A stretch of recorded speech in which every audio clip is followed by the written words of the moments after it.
Good morning to you. Thank you for joining us and a very warm welcome to Kizeza TV News. Our headlines for today: INEC extend voters registration, closing date. My choice of Atiku as deputy was one of my genuine mistakes. This is coming from the past president of Federal Republic of Nigeria, Chief Olusegun Obasanjo. My mother was killed by bandits while protecting my brother, Bauchi woman tells governor. Troops invade IPOB, ESN camps in Anambra, Enugu, recover dangerous weapons, generators and assorted cars. Tinubu travels to France amid running mates. Governor Yahaya Bello returned home after APC presidential election. Nigeria to host 2024 Division 2 Cricket Under-19 World Cup qualifiers. News in detail. INEC extend voters registration closing dates. The Independent National Electoral Commission (INEC) yesterday confirmed that it would extend the June 30 deadline for the ongoing continuous voter registration (CVR). It was, however, silent on duration of the extension. INEC Chairman Professor Mahmood Yakubu disclosed the youth vote count concert at the Old Parade Ground, Abuja. The awareness campaign was organized by INEC in partnership with the European Union Support to Democratic Governance in Nigeria, EU SDGN, and YAGA Africa. It was aimed at mobilizing youths across the state for the ongoing nationwide CVR exercise. Yakubu said that contrary to reports, the distribution of permanent voters card (PVCs) for the ongoing CVR exercise will begin October 2022. He said the youths want to know when the registration will end. I want to assure you on behalf of the Commission that the registration won't end on June 30th. For as long as we have you people trying to register, we will continue to register you. In the last 5 days, we have registered over 14,000 Nigerians in this place alone. We have about 50 voters registration machines. On the duration of the extension, Yakubu said the Commission is yet to decide on the time frame, but will soon communicate the duration to Nigerians. My choice of Atiku as deputy was one of my genuine mistakes, coming from the past president of Federal Republic of Nigeria, Chief Olusegun Obasanjo. A former president, Chief Olusegun Obasanjo, yesterday described his choice of Alhaji Atiku Abubakar during the 1999 presidential election as one of his genuine mistakes in life. Obasanjo stated this while answering questions posed by students from selected secondary school that participated in the final of the National Exhibition and Awards organized by students for the advancement of global entrepreneurship, SAGE. I have always said, I don't say I don't make mistakes, I make many of them. But one thing that has happened to me is that God has never disappointed me. And that is very important. My mistake. For instance, one of the mistakes I made was picking a number 2 when I was going to become president. But because it is a genuine mistake, God saved me out of it. The event, held at the Olusegun Obasanjo Presidential Library, Abeokuta, Ogun State, featured presentations and exhibitions of some products made by students of the participating schools. Obasanjo, who was reflecting on his life and achievements both in the military and as a civilian president, said one of the mistakes he made was when choosing his number 2 when he wanted to become president. The former president said he had many mistakes which he can describe as genuine mistakes in life, but God made him overcome them. He said, one of the mistakes I made was picking my number 2 when I wanted to become president, but because it was a genuine mistake, God saved me. The second one was when Abacha wanted to arrest me. I was told by the American ambassador that they will arrest me and that America has asked that I should be given asylum. I said no. It could have been a mistake because I could have lost my life. My mother was killed by bandits while protecting my brother, Bauchi woman tells governor. How else can one describe the bravery of a 52-year-old mother, Maryam Mohammed, who laid down her life in order to save that of her son, when armed bandits stormed her community in Sabon Garin Jada in Al-Hari, LGA of Bauchi State, other than to say that she died like a heroine? Bauchi State Governor His Excellency Bala Muhammad Abdul Qadir, while sympathizing with the residents of Sabongeri, Jada, described Maryam Mohammed as a heroine. He said that her death was not in vain, saying his administration would immortalize her because, according to the governor, her heroic act was an example for others, especially women. Her daughter gave a touching account of how her mother was brutally killed by the bandits while preventing the abduction of her son. Halima, who described the 52-year-old mother Maryam Mohammed as a heroine, said that the bandits struck their community at about 6 p.m. on Tuesday, saying with tearful eyes that they were shooting sporadically. Everybody was afraid to face them, considering that they were heavily armed. They got to our own house and dragged my elder brother Yaya and tried to abduct him, but my mother would not let them do that. She gave them a good fight. Alright, we'll be going on a break. Please stay with us. We'll be back shortly. Sahi politics. Sabi politics. I'm a meme politics. Abehe me politics. Program on ahi political talk. On ever say try hone Kizeza TV. Every Monday. So that hone ago girl. And then Mujo ni Umar Bello Adarihi. Basi try what we down in Molio see. Where's the kasi program non Junior?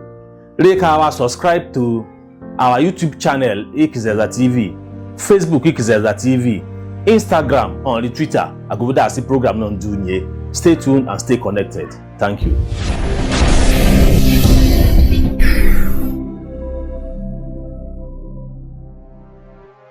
Alright, thank you for staying with us. Troops invade IPOB ESN camps in Anambra, Enugu, recover dangerous weapons, generators, and assorted cars. A joint security team consisting of troops of 302 Regiment of the Nigerian Army, operatives of the Nigerian Navy, Department of State Services, and Nigeria Police Force have invaded camps belonging to indigenous people of Biafra IPOB and Eastern Security Network ESN at Idara Nebo, Ihe Mbosi villages and Ukpo in Inewi South local government area of Anambra State. Confirming Director Army Public Relations Onyema Uwachuku in a press statement made available to newsmen on Sunday said in a clearance operation conducted in the early hours of Saturday 25th of June 2022, troops cleared IPOB fire positions and improvised explosive devices to scatter the criminals from their hideouts. During the operations, troops recovered 2 AK-47 rifles, 3 magazines with 5 rounds of 7.62 mm special ammunition,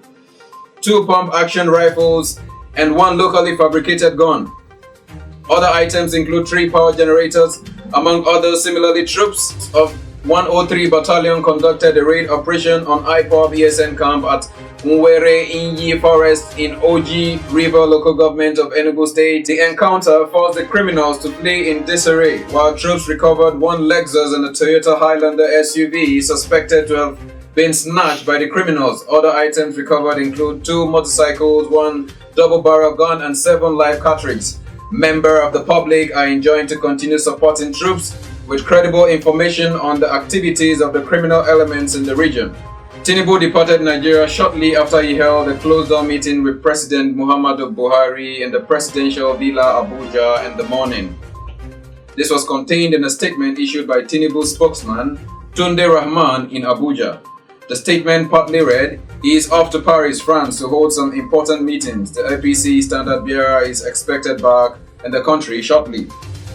The development is coming in the wake of Tinubu's statement on Sunday that he was still searching for his running mate for the 2023 presidential elections. Although Rahman did not state how long the former Lagos State governor would be away, there were insinuations that his travel must have something to do with the consultation for his running mate.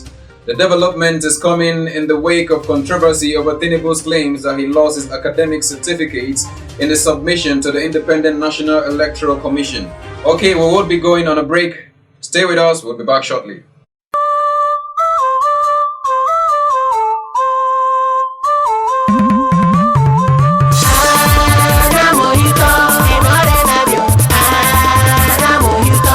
Emana mohuto kere bira. O ini Kizeza TV agent. Ire warose. Ehe warose. Iyogono iska enyi mane ini Kizeza TV. Dire uchi hete. Ina bo ujerora. Kizeza TV ka ehwe etohwe inoweje ana meka adolozi onilozi ezemutorua kidere ti yo abase ba ro ni orodo be wa join nai agogo hi no yin dot na mu agohimba e ma ni ba se ro ni eku Saturday e ne hijimo we sika asanyi yo guy anajuye through creative on no subscribe YouTube, Facebook, Twitter, Instagram. Where they to get a highs on Kireda TV or on your behavior and Elder as soon as could do.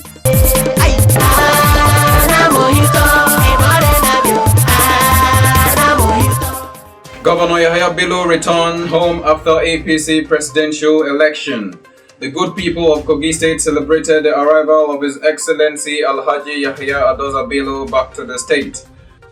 We wouldn't know, Nigerians, politicians, both at home and in diaspora, and Nigerians generally, wouldn't know that youth, women, and people living with special needs matter. Nobody will know that the youth of this country have the powers to challenge and, of course, next time to win. I hadn't contested. We wouldn't have gained the experience and lessons we have garnered today. Today, I know who Nigeria's elites are. Nobody will tell me. I will now tell you who they are. We are all winners. It's just a matter of time. He who contests, learn, gain experience, and prepare for another time will live to win again. I want to sincerely appreciate all of you. APC, the All Progressives Congress, is our party. If actually we want our dream to come true, we must ensure that APC win at all levels. To give a number that has never been scored in Kogi State before. And let me caution those who felt that the lion is sleeping. It is an abomination that in a jungle where the lion is the king, an antelope or a hyena will dare the lion. We will deliver in Kogi State. We will mobilize the youth, the younger generation, the women, and Nigerians across the country to deliver as much as possible for All Progressives Congress, for our aspirants, for our candidate, Bola Ahmed Tinubu, and to ensure that that chance remain open for us the next time. I sincerely appreciate you and I thank you. The governor thanked everyone for their unending support during his presidential primary election. Nigeria to host 2024 Division 2 Cricket Under-19 World Cup qualifiers. The International Cricket Council's ICC has confirmed Nigeria as host of African Region qualifiers for 2024 ICC Men's Under-19 Cricket World Cup from September 21 to October 2nd, 2022. The qualifiers, which will hold in Abuja, will produce only one qualifier to the next stage, who will then compete with qualifiers from the Division 1 category. Already, the Nigerian Cricket Federation (NCF) has started preparing the country's team for the competition, which was confirmed by NCF General Manager Emeka Igwido during the weekend. The NCF Women T20 invitation earlier in the year was a good test of our readiness for high cricket events, which the country stands to attract owing to her growing influence on the continent. Hence, we have a template to rinse, adjust, and repeat with, he said. He added that the present NCF board has demonstrated willingness and capacity to work with the international body in hosting events of this nature, going by the capacity building and continuous infrastructure upgrade it has undertaken. We have 2 cricket pitches in Abuja that can host these matches. Edo and Lagos also have 2 world-class pitches as well. And all these were upgraded in the last 2 years, he added. He said the full list and schedule of the matches will be confirmed soon. Alright, we've come to the end of our news for today. Thank you for joining us. To ensure to follow us on all our social media handles on Twitter, on Instagram, on YouTube, and on Facebook at Kizeza TV. Do have a lovely day ahead. Thank you.